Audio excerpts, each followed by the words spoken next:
took a step back and I was like, the way that you fish isn't really like the fun here. It's like, what is your relationship to the queer gang, and like how do we use the way you fish as a metaphor to say that? So like the rod and the reel. Like, my name is Jeremy Gage, and welcome to the Draw Your Dice podcast. This is an educational show involving all things tabletop role-playing industry. Listen alongside me as we hear from creators, entrepreneurs, and supporters about their personal best practices, principles, and philosophies. I encourage anyone from the budding game designer to a seasoned publisher and everyone in between to sit down with us and enjoy today's episode. Hello, everyone. Welcome to the Draw Your Dice podcast. This is Jeremy Gage, as you heard in the intro, but as I say in every episode, it's not about me. It's about who I've brought to you today, and I am excited about who I've brought to you. We've been in communications for weeks. Been setting this up. They are the publisher over at Riverhouse Games. They are the co-host of RSS Defiant. They are the host of Game Closet Podcast.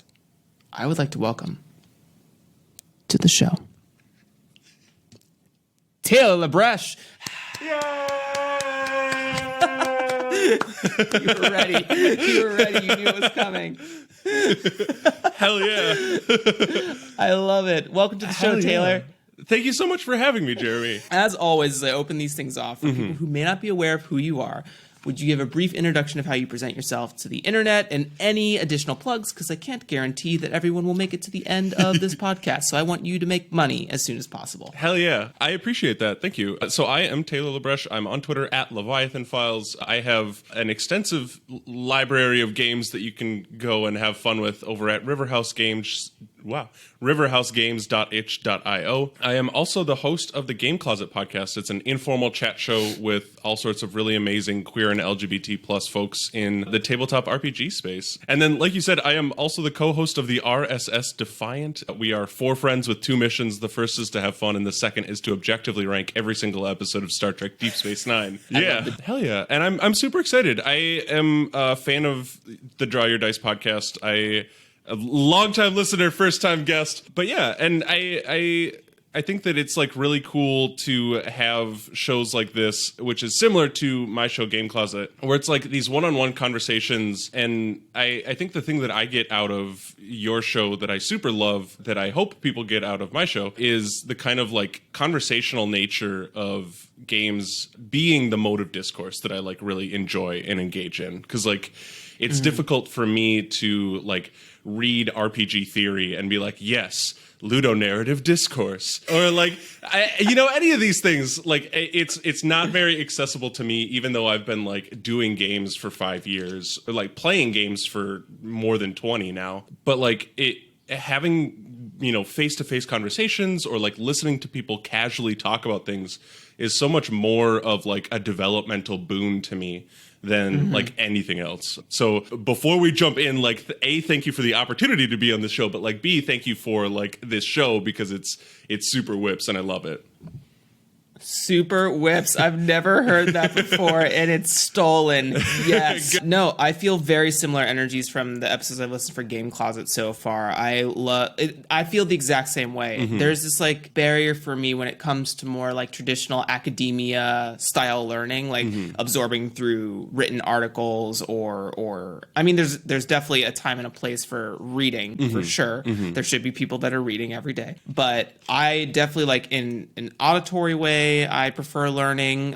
I prefer audiobooks and things of that nature. And I also love the parsing of like simple explanation, because when you engage in a conversation with someone in this style of format, especially for our preferred industry or medium, excuse me, it helps with the level of understanding that like, I'm a 5-year-old. Tell me what I need to know. I can't use like ludonarrative discourse to absorb information, unfortunately. Yeah. I need it to be parsed down to me, and I think that you do a really great job. Hell yeah, thank you.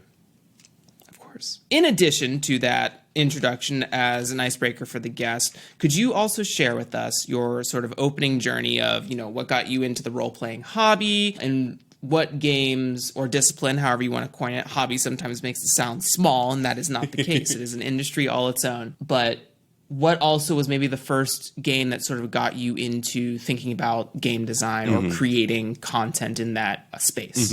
Yeah. So my answer changes like every year. Perfect. Because there is no concrete version of the self. So yeah. Constantly fractal. Yeah. I'm a big Walt Whitman fan, so the cliche of I am large, I contain multitudes is very true. But yeah, no, I learned to read very early on because like my dad made it a big point to like read with me every night and like really encourage me to develop that skill. So I was reading from like 2 years old on, and starting in kindergarten, like anytime that I was like with other kids, like on the playground for recess or whatever, I would be reading to them. And the thing that we really loved doing was getting choose your own adventure books from the library. And I would essentially be like walking my friends through these choose your own adventure books. And because there is a finite supply of those books and an even smaller supply at whatever, school library you can access on any given day, we ran out after a short while. And so what I would do is I would bring a choose your own adventure book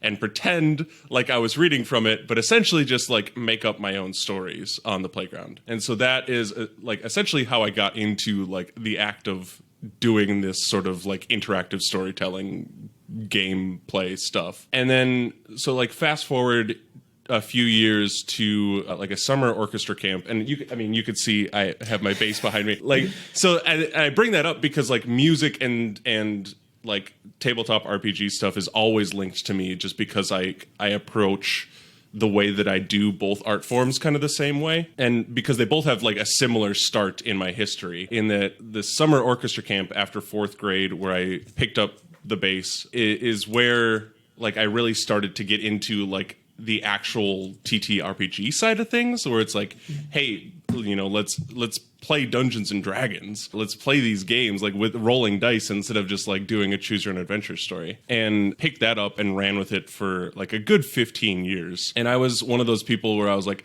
I'm a nerd, so I can play Dungeons and Dragons, but I'm not that much of a nerd, so that's the only tabletop game that I play, which was a bummer, and I wish that I had broken myself out of that a long time before I did. So I played Dungeons and Dragons for way too long and started looking at other games kind of when I made it into college. The game that really like got me going like, oh, I can do this. I have no clue what the game itself is actually called, but there's a podcast that was run by the now host of the One Shot Podcast Network, James D'Amato. And that podcast was called like Critical Theory or Critical Reads or something. It's no longer out, like he's not doing it anymore. But they ran a game design contest for one of James's friends, or like maybe there's an advertiser, I don't know, to say like, hey, make a character or make a class or a playbook or whatever for this game. And it was like a D10 percentage success skill whatever game. And I looked at that, I was like, oh, I really love this podcast, maybe I'll like do this design thing. And so I made a playbook that was based off of The Hitchhiker's Guide to the Galaxy, and I used brand language from those stories, and so my submission was rejected outright. And I said, hey, you know what? Screw you. I'm going to do this for real now. And I started writing my own games. So yeah, very long, rambling story that culminates in a moment of spite. But it's a very positive, like, momentum building moment for me. Well, first of all, not a ramble, and I always love long answers. Yes. You know that, being a fan of the show. Yeah. We like long here. Yeah, I love that sort of, when my brother and I were,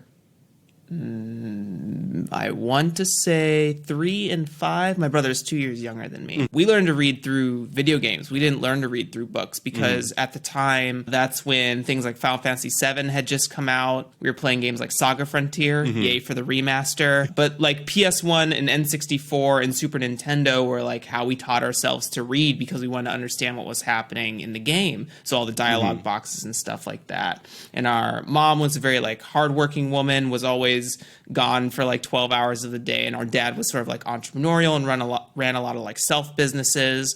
So it wasn't as, we did like homeschooling and things like that, so a lot of our own learning was by us, but we were also very like young readers in the sense that we were kind of always ahead of our grade based on like the language that was filled in video games intended for like 14-year-old and higher demographics. So I totally relate to games being sort of my first reading space. And the music in RPG, I also wanted to comment on, like, music is such a powerful component for play. It's such like a ritualistic thing, and it's such an atmospheric concept. I recently started watching Fantasy High by Dimension 20 with Brennan Lee Mulligan. And in spoilers for Fantasy High if you are watching it, but there's this sequence for the first time. Brennan is sort of playing with the idea of nightmares and like fear induced in the characters. And there, you know, the show's very like classically bitty and kind of meta breaking, and I love it. It's so funny. It's a bunch of comedians just like going in at it.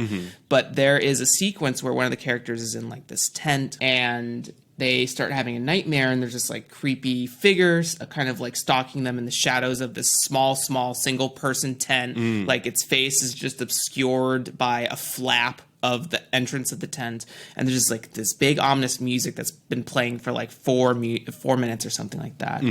And you can tell he's waiting. He's staring at the player, and like his hand is like in some sort of position. I think he has like a laptop or something that controls the music behind there, but he's waiting. And the second she finally like engages in role play to contact, like to yell out to an NPC, he cuts the music. He's like, you know, if you look at this thing's face, something very bad is going on. And all the other players are just like in that, the silence is so loud for them. So it's such a powerful, I think there needs to be more consideration for like playlists on Spotify and stuff that like really set the mood for specific RPGs. So I love that. I love that that's been a part of your younger life. And I also love that you chose to game design because someone you looked up to was like, hey, here's a thing I'm doing. Everyone sort of make a thing for you. Like, cool, I can make a thing for this. I've been checking it out for a while. And then when it was rejected, like, fuck you, I'm still making this thing. I'm still putting it out there. I love that energy. Fight to the power, put stuff in the air, shaking. Hell yeah. That's amazing. Thank you for sharing that, Taylor. Hell yeah. So talk to me a little about, because we're going to get into one of the games, but initially I'd love to talk about sort of Riverhouse Games, the sort of game design company you've set up as a front for your content production, and just the principles behind that, because you sort of say it outright in the slogan of the website and on the itch page. Let's talk about that. Let's talk about queer tabletop role-playing games. Yeah. So Riverhouse is an actual place. For a couple years, my friends rented a house on the Mississippi River in Minneapolis. And so, you know, that was always like a space that was before really the majority of my friend group had like a house. So everyone was in apartments before then, and this was the first like house that someone owned in our social group. And so it was kind of like the connecting point. Like everyone would go to the Riverhouse to like do their parties or to like watch movies or to hang out. And it was a group that I like started playing games with, and then as I started developing games, like would test them out. So we'll talk about, this is a game about fishing. Like the first time that that game was like ever played, or like the early play storming sessions of that were in the Riverhouse. And actually the picture of a river on the iTunes like logo icon for Game Closet is the view from the backyard of that house. So it's very special to me, like the advent of my journey in this like artistic endeavor, which is why I named like my game entity after that. Yeah. And I think that the more and more I like do game things in this sphere, the more I think about like the emotions that I had starting that. Like, what are the things that were in the Riverhouse that I want to impart on my game design ethos or the way that I run the business? And I, you know, again, always fluctuating, always changing. So like in a year, I might have a different opinion than this. And I certainly now have a different opinion than I did a year ago. But like, I'm really trying to go back to some of those things. And, you know, I've hesitated saying like the game design industry or like my business here. Cause like right now I'm trying to like really aggressively demonetize my experience in this space and like separate what I'm doing with games from like being a business or like, you know, producing a product that is then purchased, or like really kind of like upholding anything here. So like right now, I think for Riverhouse Games, it's very much an ethos of like, these are games and experiences that are important to me as the designer, that I hope are important to you as the reader or the player. And they're going to happen according to my schedule of maintaining my mental health. They're going to happen according to, you know, a timeline of inspiration. Like the river is going to twist and turn, and it'll end when it ends, and it'll twist when it twists, and it will rush when it rushes. And like, I'm not going to try and force that. And yeah, I think that like, again, looking at how I view my presence in this space, like that's very much like the attitude and energy that I'm trying to bring to anything that I do. That's really cool. I just so that, you know, it's about removing the weight of business from the design principles of what you're making, right? You're not making for the demographic. You're hoping that the experience that you are translating to your personal brand is the thing that attracts people to give you support for these creations, right? Yeah, and sort of. I think it's less so the like who I make for and about, and it's more so like the relationship that I have to like what is a customer in the tabletop RPG space. Like, I don't want customers. I want people to like come and play my games and be moved by the art that I create. And I think long term, I would be really overjoyously happy if I didn't have to rely on any money coming in from it. Because then I would just be able to say, like, here's what I do.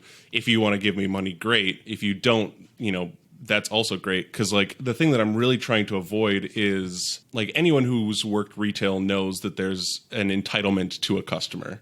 Like, with a capital C customer. And I had a really, really disgustingly bad experience with Kickstarter that I ran for one of my games called The Treasure at the End of This Dungeon is an Escape from This Dungeon, and we will never escape from this dungeon. Where I had one of my backers sending me really nasty messages on a very frequent basis, like, hey, why isn't this out yet? Like, you need to be sending more updates. And like, sure, yeah, like I not sending updates every month because like I'm not going to just say like, hey, we're working on it, or hey, I'm waiting for people to get back to me. And so this person, you know, clearly had a different expectation for what the experience was going to be out of this Kickstarter. And like, it got to the point where they were leaving comments on the page and being like, you know, hey, this person's sketchy. They're not doing anything clearly, like just the worst behavior that a human being could do. Like, and I will say, like, again, like they, with an asterisk on us, like they weren't being, you know, bigoted. They weren't like calling me homophobic slurs or whatever. They were just being like an overly entitled customer. And they started talking about personal details of my life. Like they were following my Twitter and like getting way too involved. I went to Kickstarter support and they were like, there's nothing that we can do about it. He's not breaking our TOS, even though clearly in the terms of service, there's like 10 different things that he's doing that he's not supposed to. So yeah, I shut everything down. I like went unlocked on Twitter. I made a personal account, and it like really was this crystallizing moment of me being like, I don't want to do any of this, even if it's not like to this extent. Like, I don't want to have like I don't want to have a good customer, you know? I don't want to have customers, period. I want to be able to make the games that I make and have people engage with them in a way that doesn't set those entitlements in their minds in the first place.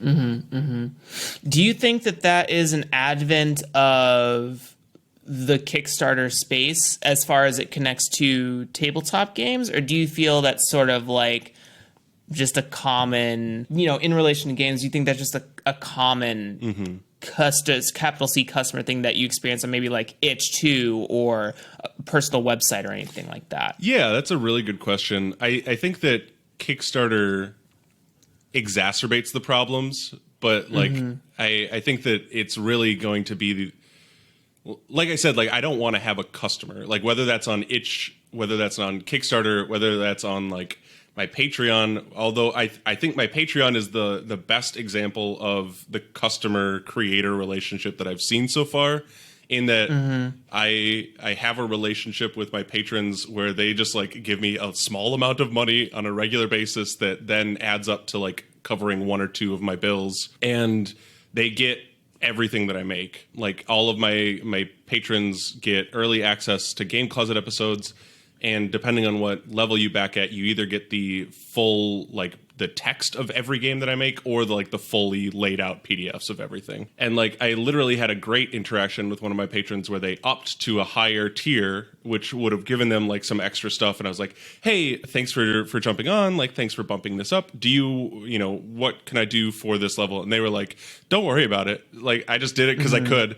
You live your life. And like that's the ideal interaction if money's involved in my game process, which again, like long term I don't want it to be. Right. But at the same time, my day job doesn't pay me enough to like cover all of my bills and let me have a comfortable amount of money to spend on things. So yeah, I think it's to be long, and again we like long on the show, like to come around full circle, it's like I don't want to have a customer interaction. I don't think that it's specific to Kickstarter. Mm-hmm. Yeah, there's definitely, I mean, I have worked in restaurants for a decade of my life, and there's just this thing I can like this is maybe slightly weird, but like I can smell it on a person. Yeah. I can smell the privilege coming off of a person the second they walk in a door. I don't know if it's like just the training I've had being tableside service, but it's always the person who screams like, I'm going to tell all of my friends that this place has such poor service and you've lost a big chunk of your revenue. I'm like, have I? Have I? It's that goddamn TikTok. Yeah, exactly. Like, extreme music. It's like, really? Tell them. Go tell I'll them. tell them. Yeah. I don't want your crab ass friends here anyways. Yeah. And I think there's definitely some energy in that of like, especially like, I think, like you said, exasperated by how Kickstarter sort of uses its language to talk to the people who are supporters of projects, and that they are the catalyst for success for a creator.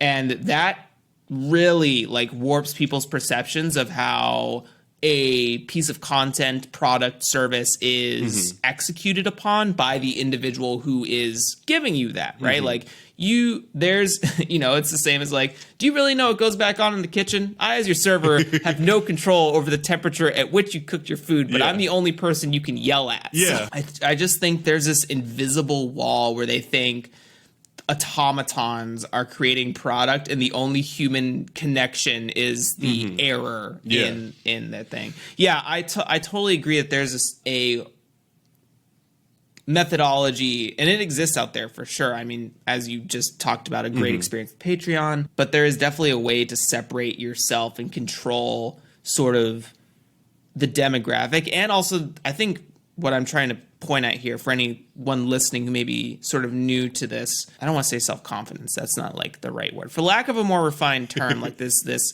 self-confidence within yourself to say no to like, I don't care.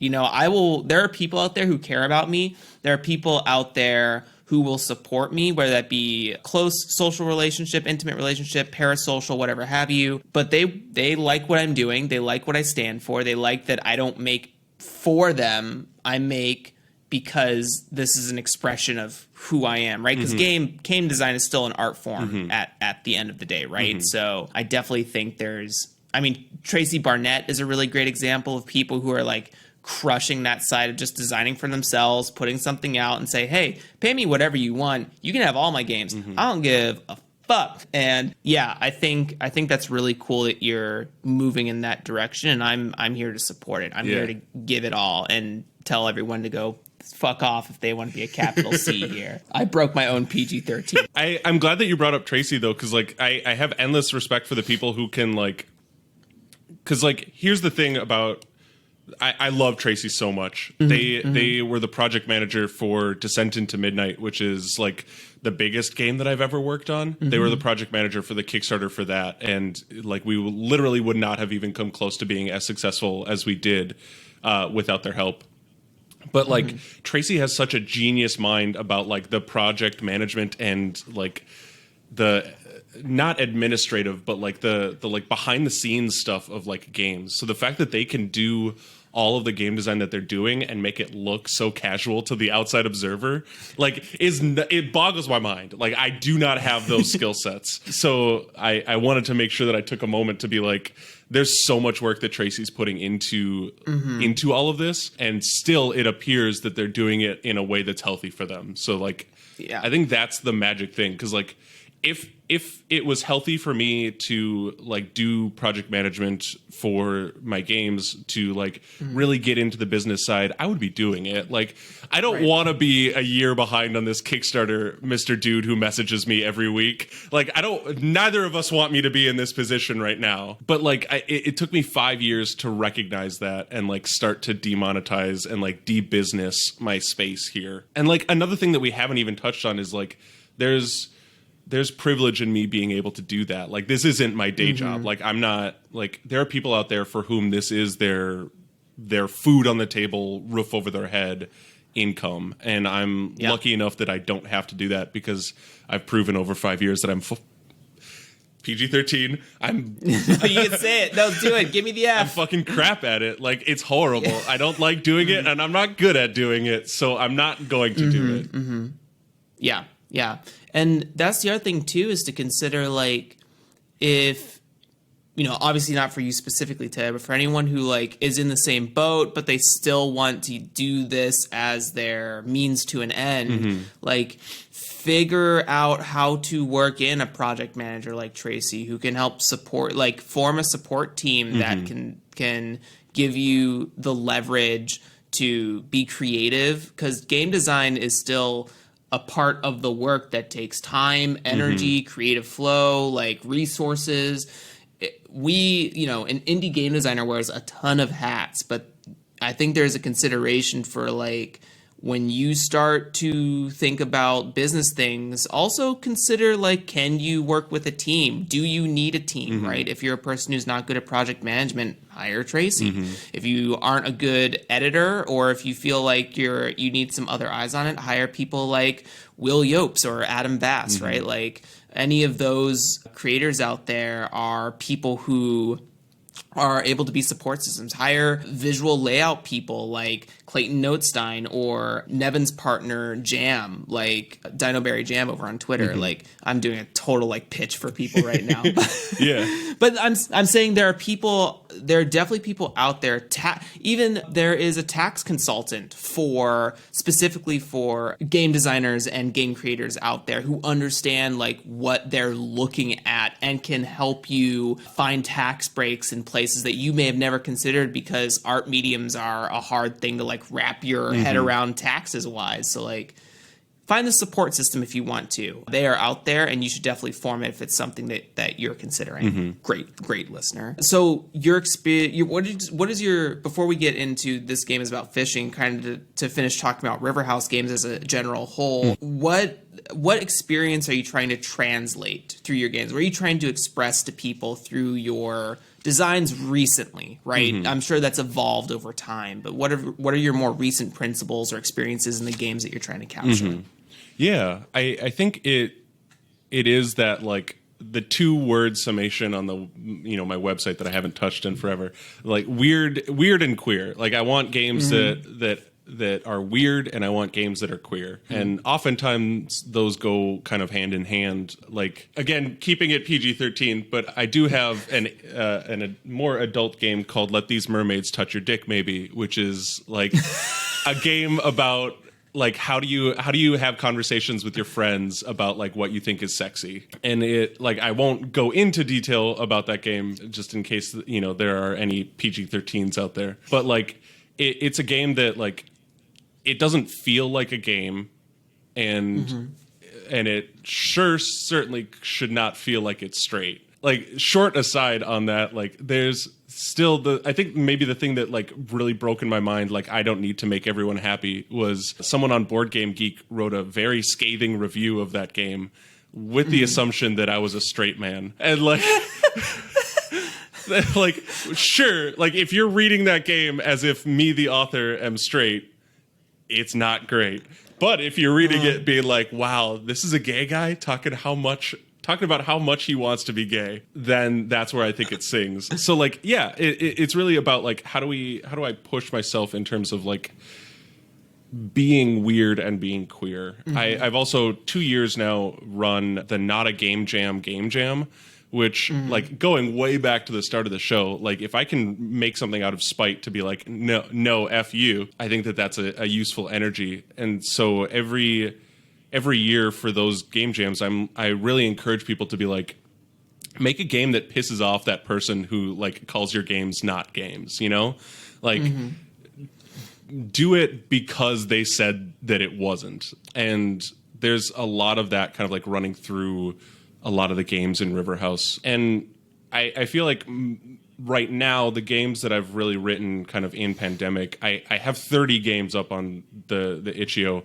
Really only 2 of them in the last year. Like I've slowed down so much in the pandemic. But the 2 games that I've written recently, Machine Gun, which is based off of the jazz album of the same name, and These Jellyfish Aren't Real, which is based off of an assignment that I got in my college ethics class. Both of those are things that I'm like frustrated about, one more serious than the other. Machine Gun is like, I'm very frustrated at people who are like, I don't know how to play this, or like I don't know what to do in this moment in games, because like I've been playing games for more than 20 years, and you know, again, I can recognize someone's experience is different than my own, but like I fundamentally don't understand, again, because I've been doing this for 20 years and my experience is not going to be different than others, but like it's still kind of weird to wrap my head around not knowing what I want to do in a game, or being like, I don't know how to, you know, these mechanics, I don't know how they match up, or like I'm lost. And to take it back to my analogy of music, it's like, if you don't know what to do when you're playing a song, like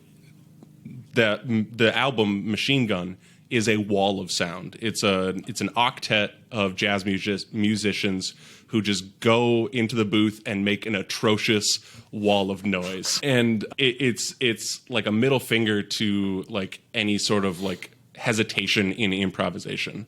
And so for Machine Gun, I asked the players like, here's a list of rules, and depending on how fast your GM can look up the music to Machine Gun by Peter Brotzman and the quartet or the octet, you can read through however many rules, but at the end of the day, like, you're going to be screaming. Like, this is the game where you just make noise to like get that out. Like, and you're gonna feel frustrated at certain points because like you don't have all the rules. You're gonna feel like lost because like you're not looking to do something that you're used to do. But like, I want you to just make noise. Like, the game tells you if you don't know what to do, just shout, because like you don't need to know how to play this game in order to play it. And then Jellyfish Aren't Real is a game that is based off of like a thought experiment in ethics where, you know, you're supposed to imagine yourself walking past a lake and you see someone who's drowning. You obviously go help them. But what if you're walking past a lake and you see someone who's drowning, but you're in a hurry to go renew your car registration? Do you still help them?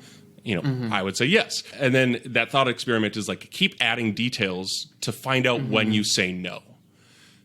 And I guess like and it's used right, exactly. It's making me think right now. Like, if you're trying to get to the hospital to see your grandfather who maybe has 5 minutes left, and you see this person drowning, do you stop and help them? Like, it's supposed to find those extremes to say like, what responsibilities do we have to other people, and then abstract that out to be like, so if you said that, you know, you would stop to help someone who's drowning if you were just trying to get home from the grocery store. Well, there are people out there who are drowning. It just doesn't look like they're underwater.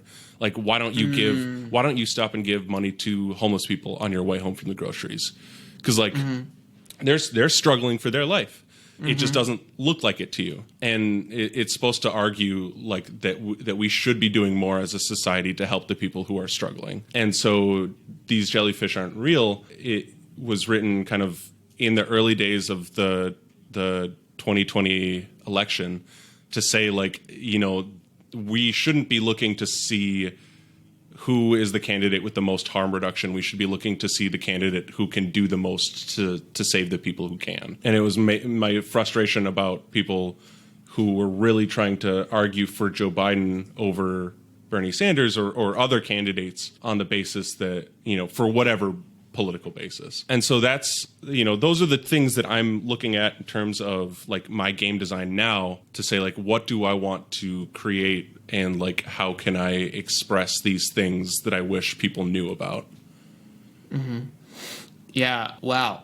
Processing a lot here. No, I love it. I love that I'm processing a lot. For Machine Gun, just to touch on that for a moment, for how it sort of relates in my mind is I'm a big like fail faster sort of person. Like, fuck it up, do it messy. Absolutely. Because if you don't do it messy, you'll never do it. Like, because it's gonna be messy. Yeah. Like if you can't consider doing it a messy bad way, you'll never achieve like the perfect wrinkly brain perfect way, right? Like, it's just not going to happen because you lack the experience, you lack the knowledge, and you lack the trial and error that comes with building a skill, building knowledge, building relationships, building really anything truly at the end of the day. And there are best practices, but even if you learn all of those, these hands don't know how to sew. So I can look up all the sewing videos in the world, but the second I start trying to figure it out, I'm probably going to prick myself 10,000 times. You know what I mean? So I am in a similar headspace of like,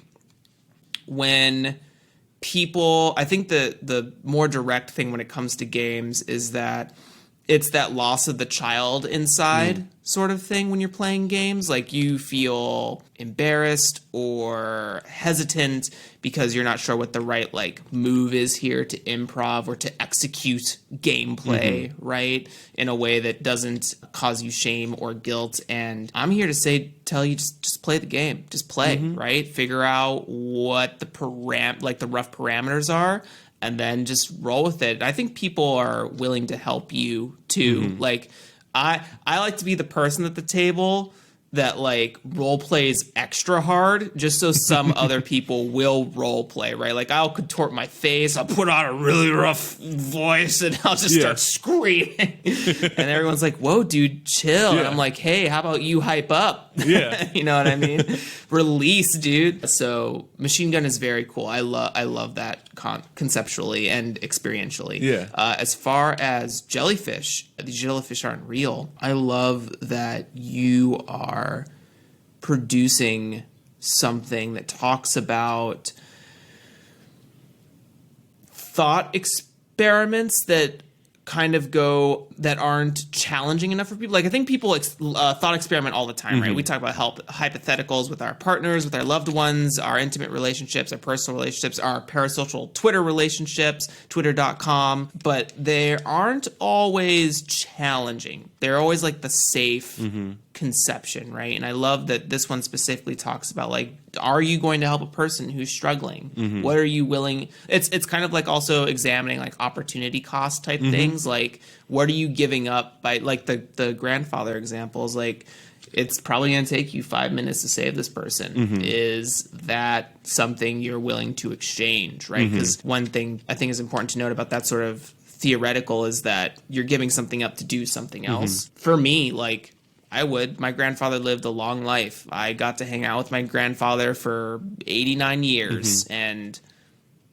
yes, it will suck that I will miss these final 5 minutes, but this person, we don't know how old this person is, right? Who's struggling in this hypothetical child, an adult, whatever have you, another person who may have 5 more years unless you walked by, right? Are you going to trade 5 seconds for 5 years? I think that's how I look at it. So it's very cool. It's very, very cool. And I think it's something that I see a lot in like lyric games as well. I see it in even some like LARP games that I've been exposed to, like really these more challenging thought experiments of like, what are you willing to consider here with us today? Like even in a group, right? Like some of these games are solo, but some of them are like group play. It's like, hey, we're all making this decision to like walk by this person. Are we all still cool with? And yeah, it's good. It's real good. Hell yeah, games are good. Games whip. Yeah, second time. He'll be embedded. Definitely weird and queer. I'm here for it. Let's segment ourselves over into actually talking about and digesting one of these games. Let's talk about this game is about fishing. This is a game about fishing. So why don't you, because you'll do a way better job since I already fucked up the title, why don't you give a brief premise synopsis of the game. Yeah, so this is a game about fishing, is a game that I've been working on that has taken many different incarnations over the years. That I like to say it's like doing a kickflip doing a sick kickflip over the curb, but instead of a skateboard, it's a shad wrap, and instead of a kickflip, it's crime, and instead of a kerm, it's the erosion of our ecological systems brought on by capitalism. Yeah. So it's a very stylized game that is essentially just like, hey, a dozen people like killed the world. Like there are 100 billionaires who are responsible for climate change. They all have names and address, and like sometimes you just need to go put a wrench in their window. Mm-hmm. But if I wrote a game being like, hey, go put a wrench through Jeff Bezos's window, A, that would end me up on a lot of watch lists, but then like B, I don't think that that's a satisfying experience to do. Like, yeah, it's cathartic to just be like, yeah, screw you. But like for me, the more I stylize it and the more that I make it like a fun experience to do and play, the more that I think like I can impart some of those feelings, you know? Like I don't want to be quote unquote mean. I guess my personal philosophy is that you can't be mean to billionaires no matter what you do, because everything is justified. But I think if you can like set it up as like almost like this Rocket Power-esque, to use a Nickelodeon 1990s reference, if you can like be like a gang of queer youth like going and running and like rescuing fish from like people, because like the general conceit of the game is like it's in the near future following ecological collapse, and now like for the most part 90% of the Earth's fish species are extinct, and the people who keep fish are like the rich elite. So you like go up and you rob these rich people, like you steal their fish, and you can like either bring them to like wildlife ecological groups or like do whatever, you know. It's this very like heist, like queer youth heist ensemble games. Yeah, amazing. Yeah, I when I first started, like the first pass I did of it, I was like, wait, what is it? Wait, what is happening? And then the second pass, like, oh, I definitely get it, because I am big on like solar punk like aesthetics. I'm big on like hope punk and eco punk and things like that. So I was really excited to like sort of chew on this game. And what I like that you were talking about is that, you know, you could have been really heavy-handed about what you were trying to say here, right? But I think there is an enhanced effectiveness in making something that is a little bit more easily parsed by a random player, right? Some people may not have context for like who Jeff Bezos is, because that's a possibility, right? No access to the internet or whatever have you. They don't use Amazon, which is hard to believe, but it is it is true. I have met those people. And there is something about like I've spoken with some other creators on the show. Adam Bell with Reliance, also Adam Bell with Grasping Nettles, and No Stone Unturned. A lot of those games have things to say about the environment, about taking down the current status quo and the means in which you do that. And without like relating to current events or current personalities, it is letting you, it's a thought experiment, right? It's another theoretical of like, hey, if the world ended up in this way, like our real world, what choices would you make again, right? Are you going to sell the fish to help establish those powers, right? Are you trying to save what's left of this dying world? Are you trying to restart the dying world, right? Are you trying to help those eco-environmentalists reestablish the fish population? We need fish, people. Yeah. Soon there will be more plastic than fish in the world. I'm here to say that. Yeah, we need to do it. We need to do the damn thing. So play this game. Yeah. I don't know what to tell you, but you got to figure it out. You got to get woke. Yeah. But yeah, I love it. I love how it's delivered. I think there's a lot of really cool, like, fun language. I think your like authoritative voice here or not even really authoritative, just like hey, this is the way the world is. I feel like it's an old codger rocking in a chair, like remembering the last 60 years. Yeah. And like, hey, you whippersnappers, you do what you got to do. I remember back in my day, I blew up an entire billionaire's warehouse just to get these fish back out into the ocean. So I think that's all very cool in the sense of like how your challenge to current status quos is being delivered to people. And there is a space and time for heavy-handedness. I don't want to be the person that's talking about like always deliver the soft version of your theories, like, because that's not always helpful. Sometimes you really need to be heavy-handed. I think you do a really good mix is what I'm really like rambling towards, is that you do a really good mix of like, hey, just do what you believe in, like, and you'll figure out what's right for you, and that will help speak volumes to other people. So really, really cool work there. As far as like constructing the playbooks and sort of like trying to capture a narrative in this, what were you trying to capture? What were like some of the tropes or touch points that you were trying to get to the player's mind in this experiential game? Yeah, I think that is a big question. It's a good question because so the playbooks all are around like a different kind of fishing, at least to start with. Like you have your rod and reel, you have the like different ways, like the rod and reel, then the net, like the crafter. I'm trying to remember like the playbooks that are in there now because like it's gone through so many iterations just because I'm never happy with it. And I started with that and just being like, oh well, it's just the different types of the way that you fish. But then I like took a step back and I was like, the way that you fish isn't really like the fun here. It's like what is your relationship to the queer gang, and like how do we use the way you fish as a metaphor to say that? So like the rod and the reel, like when you fish with a fishing rod, like your strategy is all about like planning.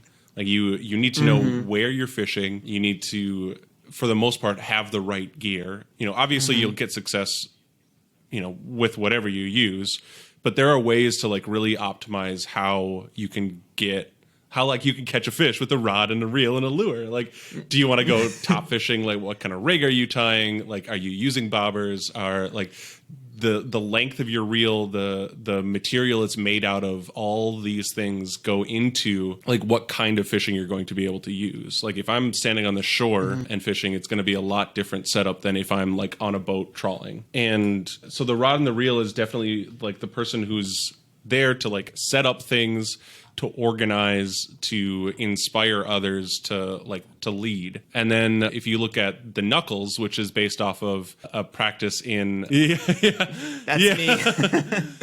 The knuckles is based off of a type of fishing that's really popular in the Appalachian Mountains, and of like finding catfish holes and sticking your hand in them and like ripping the fish out. The knuckles is like my favorite because they're really boisterous. They're all about like the community and the celebration of fishing. And I am going to put an image into our Google Meet chat here that anytime I need to like work on this as a game about fishing, I pull this picture up. It's from a noodling competition in Oklahoma. And it's for listeners, as I try to get the link, is there a copy link? How do I do this? Right click, copy link, paste. There we go.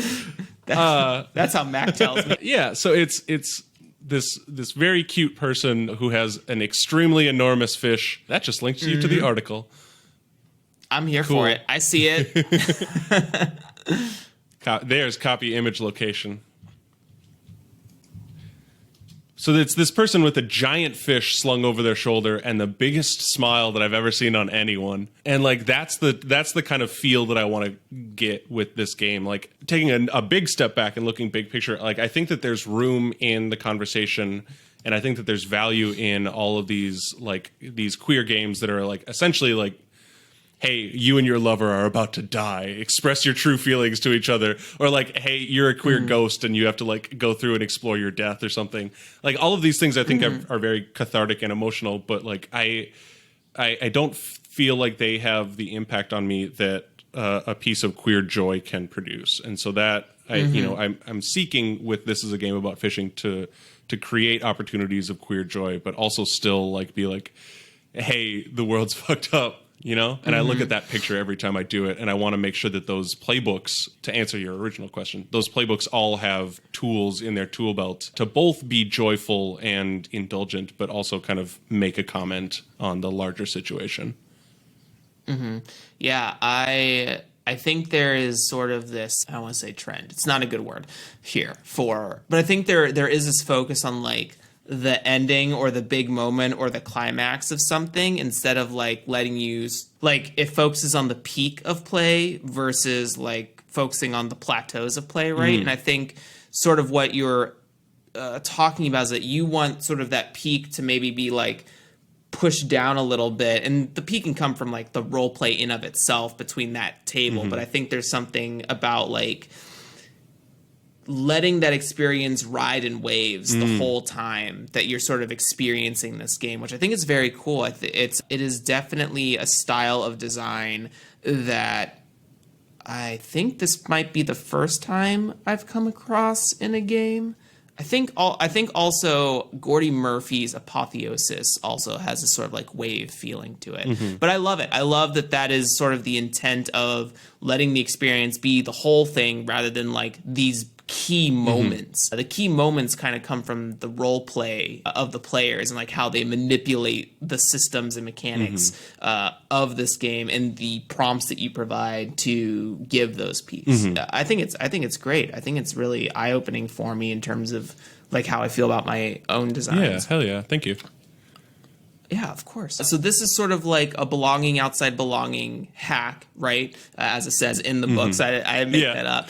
But I think I've not read it per the recording of this episode yet. It keeps getting mentioned on the show, still hasn't hit my library. But I love this sort of mechanic of where you have an established like, you basically let people make a move, right? Or enhance a move. And I love this tech because just to talk like about actual like mechanical writing, right? For a second on a show technically about that. But I love that you have sort of this fictional positioning start of a move and you let people write out the resolution of the move. Like what happens when this move is engaged? What does that look like at the tail end of it? And I think that's really, what do I want to say? Really powerful because it puts a lot of agency in the people for the people at the table, right? Because they can really craft their concept or their identity of this character by writing in their resolutions, right? Like when you lash out, people are scared of you, right? So like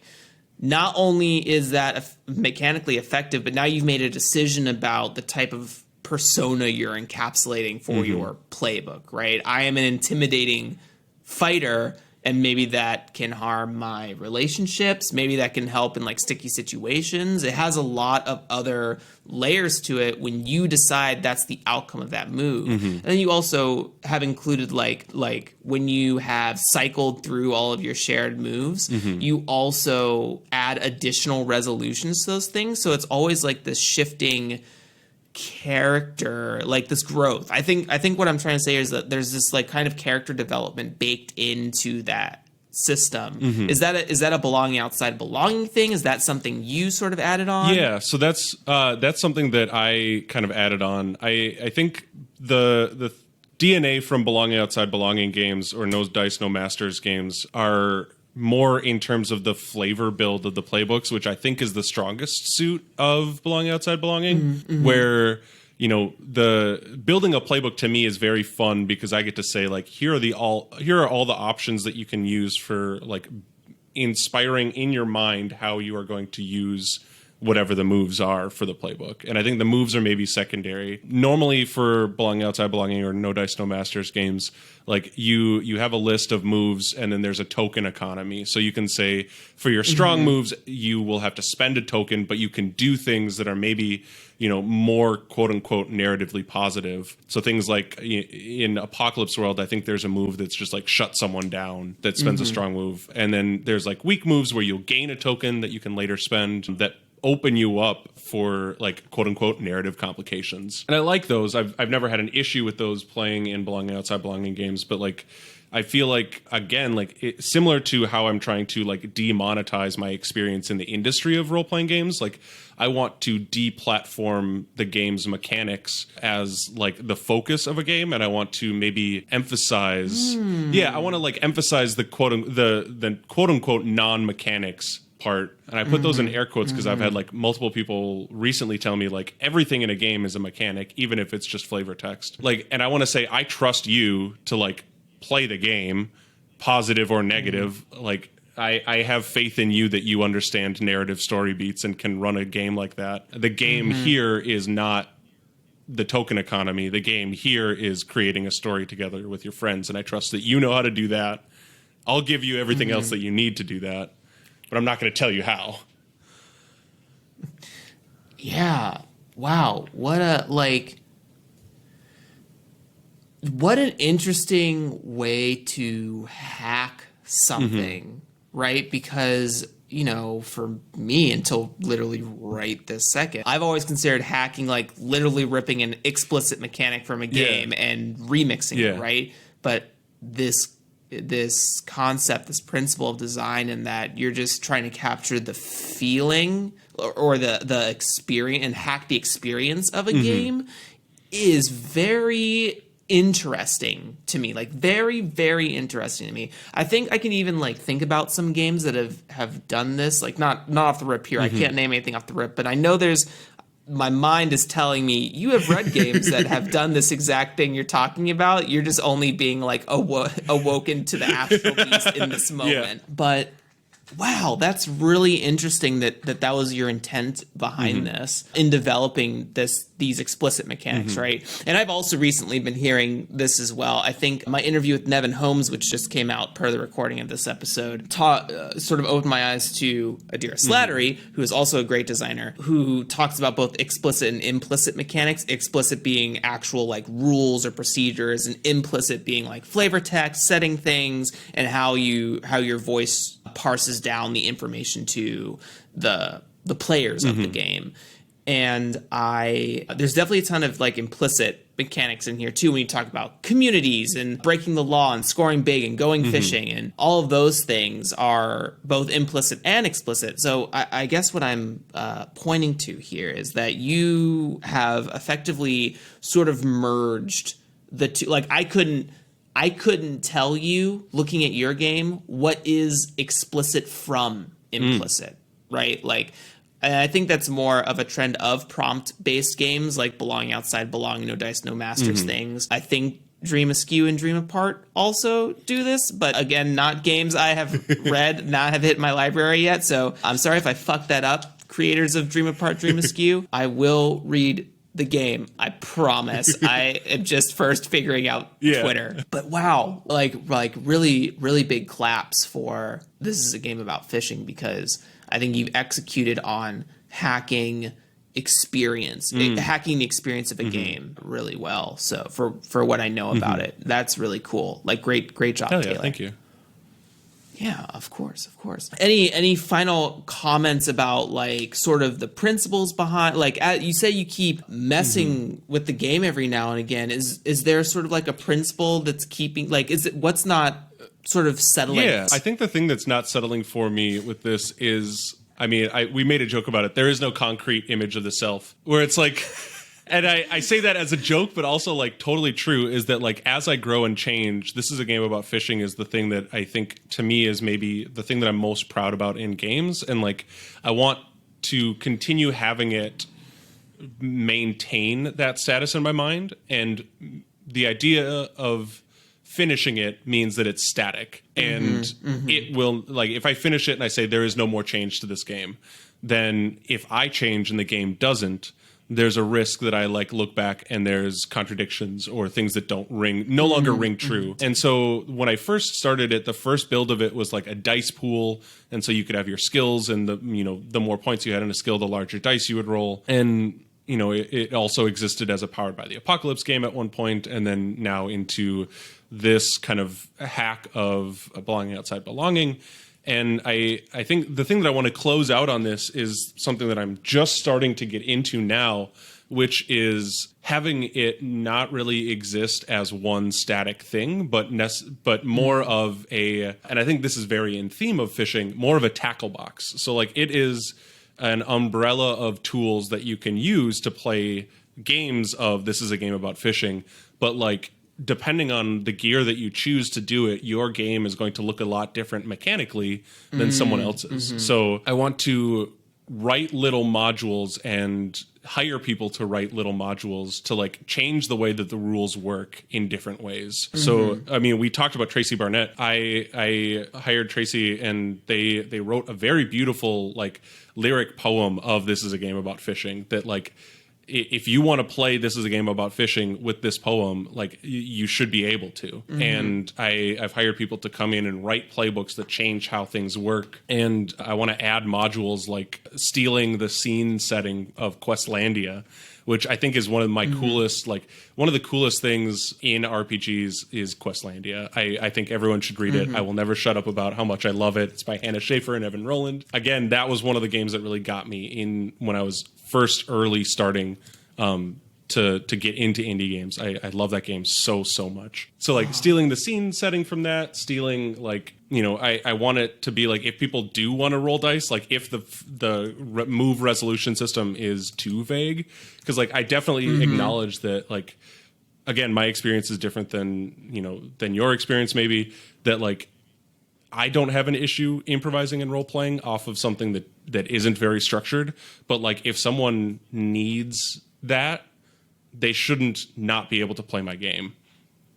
And so it's like trying to find like what are the modules that I want to make, what are the lures that I want to put into that tackle box so that like you can create this game experience with whatever you want to. Wow, that's a very cool way to sort of push that design, and also thank you for like sort of sharing the path of the game too, because I think that's always helpful for listeners to show that like, I mean, how, you know, I know we said that was the final, but like what has been like as a quick, like how long has this game been in sort of like because the way you say it, it sounds to me like how I would phrase it, to parse it is like, this is Taylor the game. Right, like if Taylor shifts in conversation or thought or experience, then this game also shifts in those regards. How long have you been working on? So the iteration that's up now that people can grab is like a year and a half, 2 years old maybe. And I think this is the closest that I've gotten to like one static thing that I enjoy. But I've been tooling with it for the past like 5 years. So again, like it was like back in 2015, 2016, I had the dice pool thing, which worked then but doesn't work now. And then from like 2017 to 19, it was the Powered by the Apocalypse game. And then 19 on, it's been how it looks now. Amazing. Great job, Taylor. Great job. Hell yeah. Hell yeah. It whips. I said it.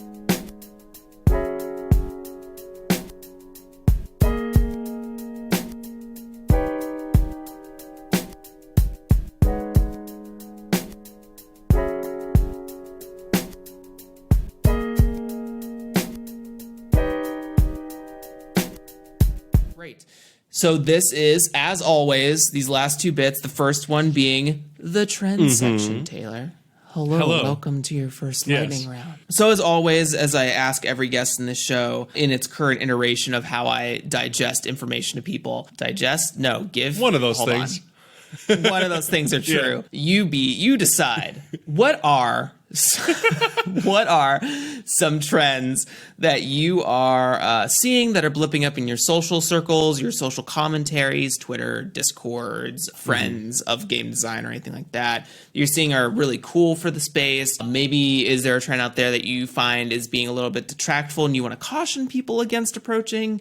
Or what is a trend within yourself that you want to speak out that someone listening can just take and run with it? I knew this question was coming and I did nothing to prepare for it. So, perfect. But yeah, I mean, again, machine gun, we're going to Wallace sound it. I think that the trend that I really appreciate is kind of like moving away from like the idea of No, I'm going to start over. The trend, the trend that I really like and enjoy is these sort of like games that are mini games. So like Spindle Wheel is a great example of this. Stew Pot, Spindle Wheel by Sasha Renaud, Stew Pot by Takuma Okada, and like the Firebrains framework by Vincent McKay Baker, where you are playing a bunch of smaller games in themselves. So Stew Pot is one that I think does a really great job. Stew Pot is one of my favorite games like ever written. The concept is you are a group of like adventurers who are settling down and like starting a tavern or like an inn. And as you play through the game, you trade your adventuring experience for innkeeper experience. And you can like repurpose a lot of these skills, but it's played through mini games. So it will rotate who is the spotlight character for each of these games, and they're short. They're like a fight breaks out. Who is the instigators and who is trying to stop the fight? Instigators, what do you do to escalate the situation? People who are trying to stop the fight, like how do you separate the people? And like you play through that, and then it's done in like 15-20 minutes, and then you go on to the next game, which could be another fight, or it could be like you have a food critic who's visiting. You know, here's a game about collecting all the materials and essentially playing Chopped, like and I adore that because all of these things are small, encapsulated, very concentrated experiences. And for me, like I can't focus on like 4 hours of the same thing. I can't play Dungeons and Dragons anymore. But what I can do is focus very briefly on these 20-minute mini games that all form a piece of the whole. And I think that Spindle Wheel does the same thing. Stew Pot is, I believe Stew Pot is a hack of the Firebrains system. But yeah, I really want to see more mini games that come out of RPGs. Do you think that this is also something, because I talked about this a bit with Aaron Lim quite a while ago, about the concept of like phased play, right? Like certain sections of the game's interactions have their own mechanics within the same game, right? Like Blades in the Dark is a perfect example of like you're getting two games for the price of one. This micro heist style game in your character sheets, and then this macro level crew sheet sort of experience, right? These downtime phase things. So in tandem with that, do you feel that like, because a lot of people hack Blades in the Dark, I guess, is sort of what I'm moving my conversation towards as I figure out words that are coming out of my mouth. But do you think that, like, because I feel like things like Blades in the Dark or Powered by the Apocalypse hacks are sort of getting trite, but they they present a lot of like, a game does not have to be one thing the full way through. So in this mini game, and I hear a lot of people love Firebrands. I actually recently read Firebrands. It finally hit my library after, what is this, like 26 episodes, whatever. I think I have 26 episodes on my podcast list 3 times. So I have to go through and alter that. But what I am asking here, Taylor, as I start all the way over in my brain because it moves very fast. Do you think this product of minigame design or phase play design, I think those things are interchangeable here, is part of what I was trying to say. Do you think that is a result of like traditional gaming, how like figuring out how to play with the adult 9-to-5 schedule, like people who are doing day jobs and want to get together and hang out, but they don't want to learn the complexities of D&D, or they don't have like 4 to 6 hours to like rip through an adventure in their own speed. Do you think it's a result of that, like trying to parse down the amount of time play is actually engaged in? I think there's correlation. I don't know if there's causation, where it's I think that phase play games or mini games definitely play well with folks for whom that's a concern. But like I've also played like at Big Bad Con, I played a game of Stew Pot for 4 hours. Like that was a big chunk of time that we could devote time and energy to. I don't necessarily know that I have a firm grasp on like why those games exist or like what the design intent behind them was. But yeah, no, I think that they play well together, those two ideas. Yeah, I find it really, like, I'm a big fan of phase play because I like that it's also like a pacing thing. Like I'm kind of like a story structure junkie, in that like I like researching those sorts of things, those sorts of architectures.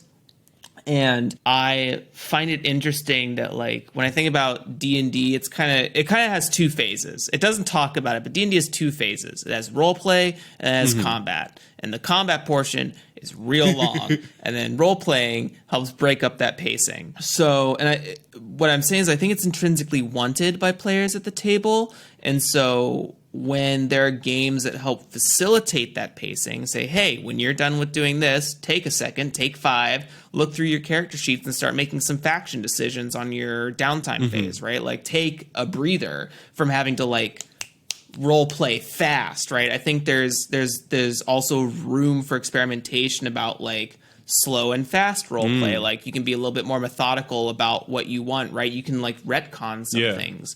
I heard there's a D&D actual play / audio drama called Dark Dice that I listened to. Great podcast by Fool and Scholar Productions. But basically what they do, instead of having you listen to them roll D20s and engage in combat, they do a lot of, like, narrative skill checks and role play. And then the GM, who is also, like, the designer of a lot of the shows for that audio drama company, goes back and redoes exposition as, like, a voiceover. So it parses down a 3-hour, like, actual play into, like, half-hour episodes, because he basically narrates the combat to an ending point rather than taking the turn chronology to figure that out. And so the reason I bring that up is that I've heard people, like, homebrew. I think Adam Bell and me talked about this in, like, private a while ago, about why maybe it was on the call-in show, like, sort of retcon it. Like, you don't need to talk about how many divine smites the paladin hit someone with. Just talk about what did that combat feel like after it's all said and done. Like, talk about the whole thing. Like, okay, we engaged in the fight, and what it really went down to being is, like, we burst into the room, we hit them with a bunch of flash and fireballs and pizzazz, and that's it. Like, that was the result of what was happened. So I think what I like about you bringing up minigame games, bringing up phase play, is that it helps with pacing. It helps consider pacing in, like, a role play fashion. I think it also, like, delivers different cognitive loads, right? I think it lets you, like, reset and sort of palate cleanse yourself as well. And I think that's very, very cool. I'll have to check out Stew Pot. I'm gonna write that down. Yeah, I super love Stew Pot. Yeah. Any additional trends that you want to seek about, Taylor? A trend that frustrates me. Normally I don't like to talk about trends that I'm frustrated with, but, like, I think this one has some value, is people yeah, I feel like they're missing the story for the trees, if I can mix my metaphor here. In whenever we say, like, oh, you know, this game was great, we barely touched the dice, and people talking about that as like a bad experience, but I think it's maybe like a misappropriated view of what an experience was going, like, what that experience was. Because, like, I feel like no rules collaborative storytelling can be a game. And by saying, like, oh, it's not great if they say we didn't touch the dice, we still had, you know, we told this great story, we had a great game, we didn't touch the dice. That, like, there are unwritten rules in collaborative storytelling that are as much a game as, you know, making sure that you're, you know, getting your 2d6 in. Like, and I see the merit in the argument that, like, if you're playing a game, you should be there playing the game, and if you're going to tell a story with your friends, you should be going and telling a story with your friends. But, like, my argument here is with that trend, like, being frustrated with the trend of that argument being passed around in the discourse, is that, like, telling a story with your friends is play and is a game. And I don't know. I don't have a full and developed thesis, but it bugs me every time I see that. No, this is, like, I am on that spectrum of people who are like, if you're there to play the game, play the game, right? Like, that's how I engage in role plays. Like, I'm here to play D&D. I'm here to play Blades of the Dark. I'm here to play Stew Pot, right? Like, that's what we came to do today. I like rolling dice. I like the click clack. I like engaging in mechanics. I come from a video game background, but recently I've learned about in a conversation with Ava Islam. We talked about the sort of like FKR side of role play or game design. It stands I was going to say, I'm not familiar with this. yeah. Freed. Jeremy, edit this out. Game design.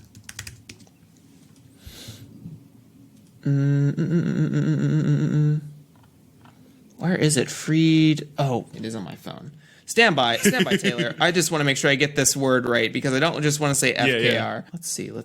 Search. Should I just search in the Brain Trust Discord for FKR?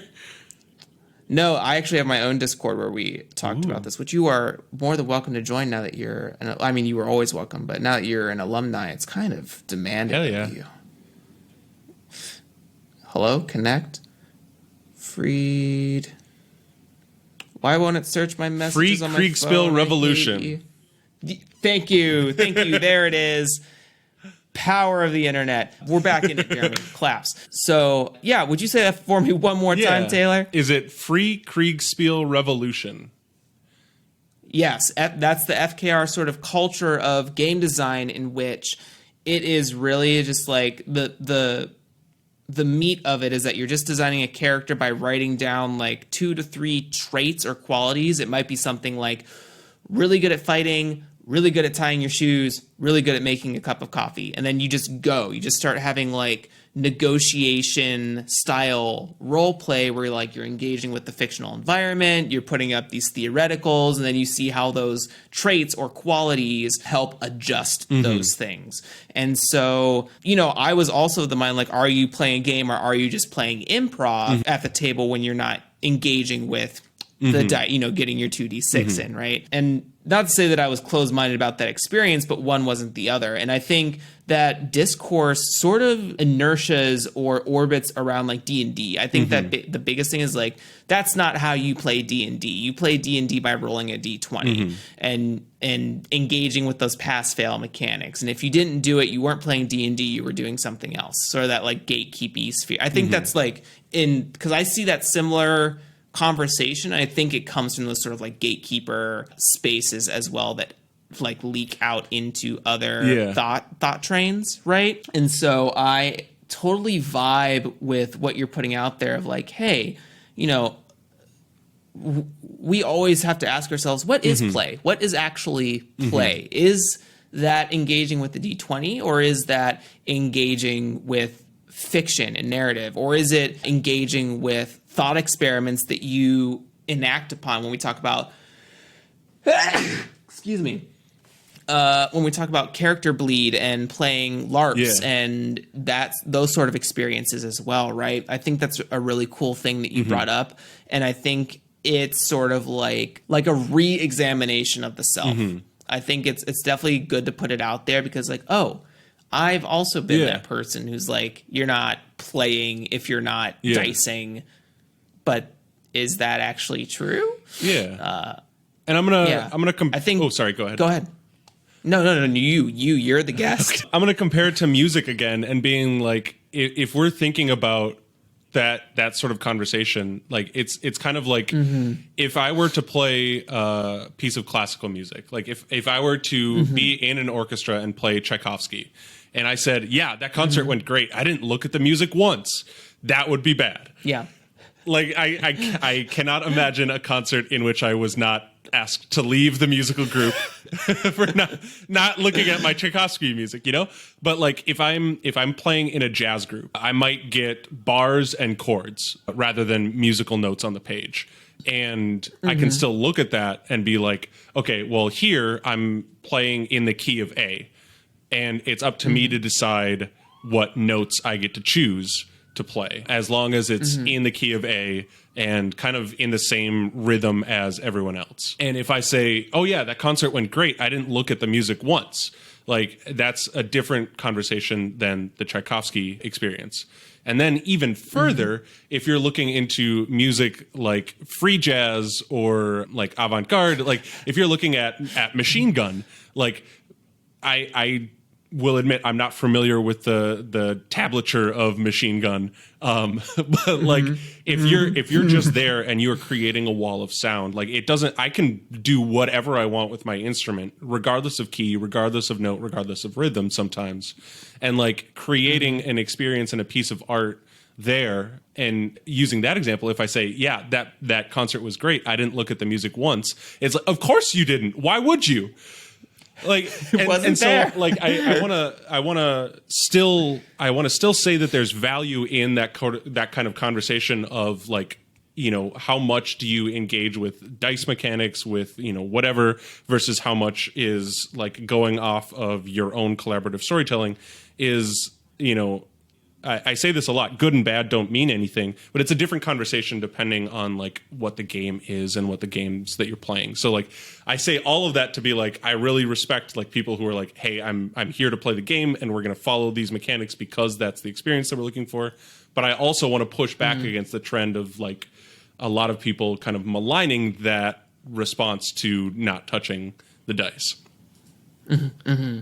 Yeah, I think what it ultimately points to, what I feel in what we're talking about ultimately points to is like, it just has to be an agreed upon structure for the people at the table, right? Not any onlookers or like people you're telling after the fact. It's like, hey, we all agreed to show up to play D&D today and I want a divine smite thing. So can we roll let's something, do it. right? Versus another table that like the structure is, hey, I just had this character concept, and can we just sort of like hash out some prompts, like belonging outside belonging, or something like that, and just talk it out? And like, yes, that's the structure we agreed upon, so let's engage in that, right? So I think it's for the people at the table, it's about the structure to facilitate the role play, right?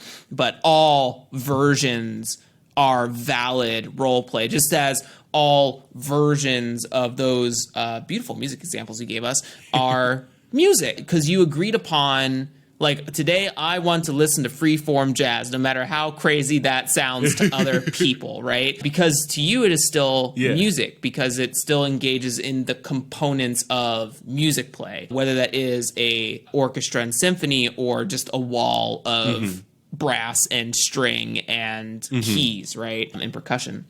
So I think that's very good. I think that's a very good analogy you put up there, Taylor. Oh, yeah.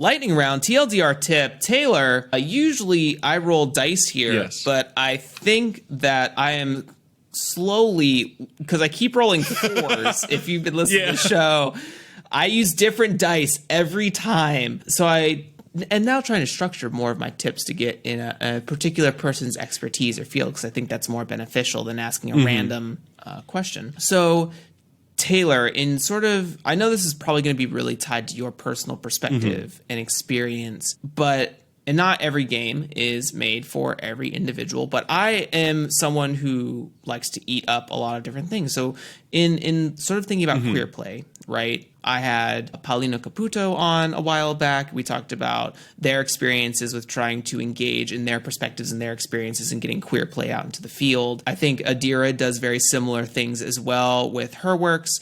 And how can, this might be like a two-parter,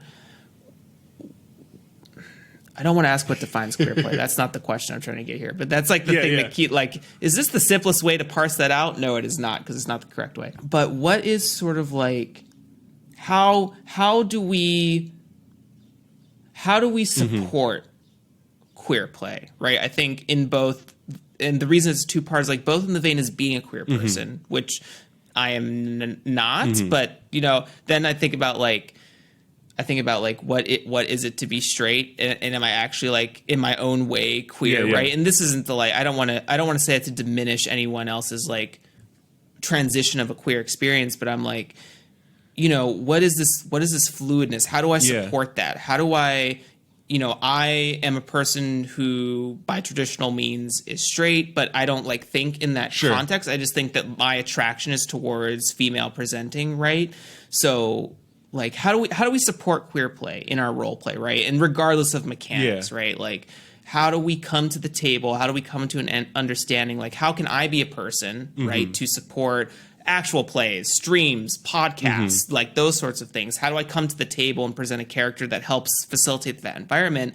Or from your experience of designing, how do we send a message with our, or not send a message, but how do we parse that experience in a way that doesn't have to be for traditionally straight people, but is more of like, what do you think has been successes for you in getting queer play out into the field? Does that make sense? That's a very long question, but I wanted to make sure that I was as muddily clear as possible. A similar question on Game Closet to every one of my guests. I say, if you were to give someone one piece of advice to make your games more queer, what piece of advice would that be? And every guest gives me a unique answer, and I really enjoy all of them. So I'll run through like the highlight reel of the pieces of advice that stick with me, like for a ways after the interview. And that's not to say that if I don't mention your answer that it doesn't stick with me, because again, I love every single answer that I get to that question. But right, exactly. So like give me the highlights, right? So Lucian, it's my fault. Khan said to make space to remember queer joy. And that answer really, really stuck with me in terms of like, if you are looking to write a queer game, remember the full breadth of the queer experience. And I think that there's a trend in a lot of media that's made both by queer and straight people to focus on the struggle of queer existence, to say, hey, these are the issues that queer people deal with on a day-to-day basis. Like, I'm using this as an example to illustrate the trend and not as a way to detract from the game, because I do think that it is a genuinely beautiful game. Together We Write Private Cathedrals by Ben, I can't remember Ben's last name for some reason, Ben Roswell. Yes. Together We Write Private Cathedrals is a gorgeous game about having to hide your queerness in society so that you can, essentially be stealth as straight. And it's about looking at historic relationships between people who we may now today contextualize as being in a queer relationship. But either, back then we didn't have the language, or there's not a lot of existing evidence that like really concretely says, here is who I am and here's how I identify. That is to be very reductive, is a bummer to think about. And again, I love this game to death. I wish more people would read it, and I wish it would be talked about more. But that kind of experience is not the sole experience of myself as a queer person. That is for sure a very strong sense, because a lot of queer history has been kind of in the shadows or in stealth for a lot of safety reasons. But like another piece of my queer identity is that like it's one of my favorite things about who I am.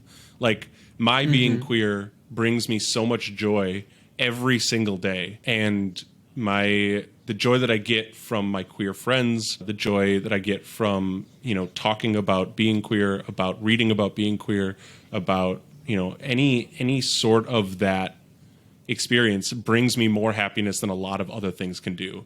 And so it's something that I do have to remind myself also to make space for that joy and to be intentional about showing the queer magic of existing. Vidicia Valetti, past guest of Game Closet and also Draw Your Dice, Vidicia Valetti said, think about your hierarchies, and if you can, get rid of them. There's a piece of queer theory that is all about like, the boxes that we think about things, the way that we think about things in terms of their labels is a disservice to the things themselves. And hierarchies are a natural way to like think about things. And so if you say there is no one important part of my game, or there's like, if you're talking about a hack, like there is no essential Powered by the Apocalypse thing.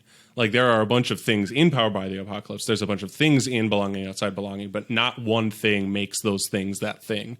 There is no hierarchy of existence. And so when you think about your games, like think about that mechanically, but then also think about like what is the important activity or like practice that you're doing in your games, and split that up, like mess with that. There's also a lot of people that say like don't be afraid to do it, or just do it is a common advice that we get a lot. Like if you're making a game like, and you think, should I do XYZ, do it, go for it. So I guess those are the like three big things that I would recommend in terms of like how to think about queer games and, how to get them out into the field. Do you think as well, how, just sort of like for me as a person who supports, how do I make, I don't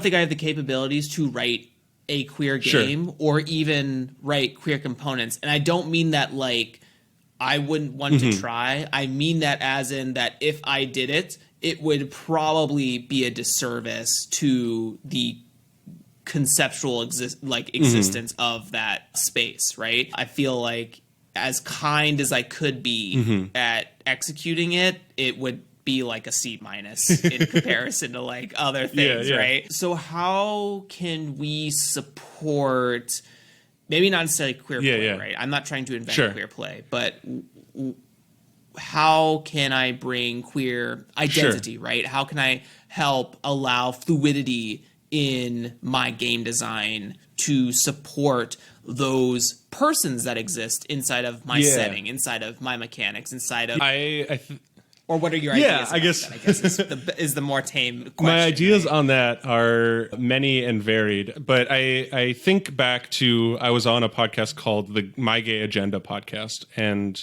one of the questions that they asked was like, what's one message that you want to tell straight people? And I think that my answer there, I think, applies to here. Anytime someone straight says like, how do I make my games more welcoming, or how do I represent queerness in my games? Like my answer there is, straight people can do queer shit. Like you can role play as queer character. Like, this isn't me giving you permission, like whatever. And it is also not a hand wave to, if you do these things poorly, you're free of consequence because Taylor said so. Yeah. But it's like you can do all of the things that you see queer people do in their games, in your games. Like we don't own the patent on replacing your gender box with a box that says pronouns. Or like Sleepaway does this really well in that, like, it gives you abstract thoughts for gender. So like you could say like, my gender is a rusted sword, or my gender is like a piece of moss growing on an old log. Like, look at what queer people are doing with their queer games and like some of the conversations that are happening there, and like know that those are tools that can be in your toolbox as well. So I'm asking Taylor, not like the queer ethos, those sort of like, because I've seen some people, or I've heard some people, like, and no one in like my close circles or like understanding circles, but sort of like people I've had in my life that look at those, like you said, how Sleepaway does sort of like gender personifications. Do you feel like, you don't feel like those things are insulting in any way? Or, I mean, I'm sure there could be versions of them that are insulting. Yes, I totally agree with that, or want to recognize that. Not that you said something to that effect, but do you feel like those things are easily done poorly, or is it, I don't know. I just feel like being compared to an item has rubbed some people the wrong way, right? Like, no matter how sort of poetic you are about it. How do you feel about that? That one specifically. I mean, like, I guess the thing, looking at it from the opposite way, like I tell straight people you can do queer things, and I also tell queer people, like, you can do things that you're worried about doing because it's a trope that straight people do it. Like, I think a while back about telling a friend, and I don't know if I have permission to share the story, so I'm going to keep it anonymous. Like, telling a friend who came to me like, hey, I'm thinking about this with, a story or like this actual play that I'm doing, and I'm worried that it falls into the like bury your gays tropes, which if anyone's not familiar, it is a trope among media often produced by straight people where the queer folks will get together and then immediately die, where it's very often assumed like, hey, this death is because you are queer. And so I tell my friend, like, you know what? Just because this is a trope that straight people do doesn't, you're not straight. You are not bound by this. That's their problem and not yours. And I say that to be like, on one hand, yes, straight people do all these queer things. Like you can have open-ended gender stuff in your games. You can do all these things, but like, so can queer people, and queer people can mess it up as often as straight people, and queer people can do all these things. And like, just the fact that like, whether you're queer or you're straight does not preclude you from fucking up. And it also doesn't preclude you from doing it really, really well. Like, I don't know personally how Brandon Conway identifies, but Masks is a very queer game to me as a queer person. And thinking about like, this is ostensibly written by a straight person who gets it in a lot of ways about like how identity is built, how other people tell you who you are and how you respond to that, and how you create yourself. Masks is, to me, a very queer experience. So if someone who is looking to do right by a queer audience in games, I would say, do something that feels authentic to you and your goals there, with the idea that you could fuck up, but you could also make something really amazing. I think what I want to say, like what I'm thinking about as you're talking about this, as you're giving sort of me this advice, because shameless mention here, everyone. I do this show because I want to learn how to game design, and you all get to benefit from that for free. So that's the secret. That's the secret. Draw your dice sauce. But what I think about is like, it's not just about like gender specifically, but it's more about identity generally. And what I mean by that, like, this is just me like kind of digesting what you're talking about here. And I think there's something about figuring out like who you I think you are froze. and how you can work that into the game of like, how can you make a person feel like they've captured who they are, I think is something to... did I lose my connection? Hello, Taylor. Stand by.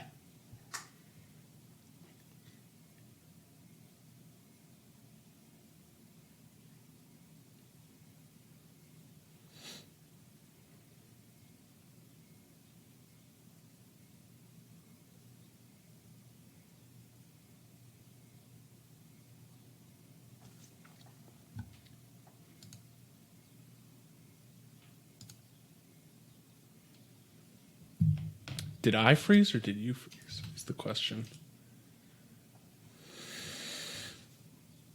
No.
Hello, you're back.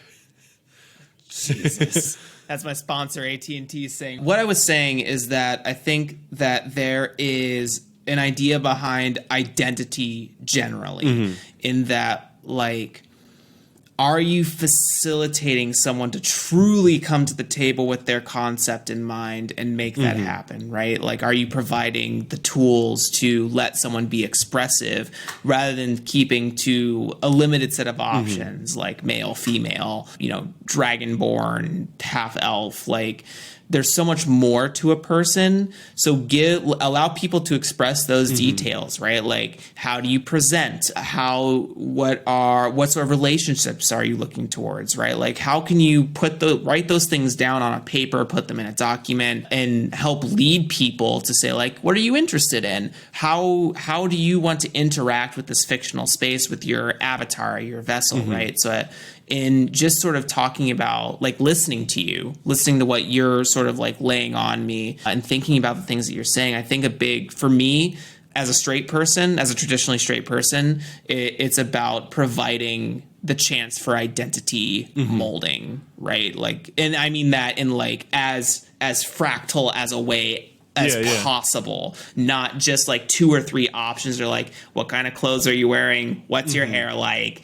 And that's it. Like, it's so much, identity is so much more than that. And I think thinking in that context could help it inform my designs better to facilitate more queer identity in games, in my games, my non-existent games at this point. But one day we will get a game out there, Jeremy, I swear.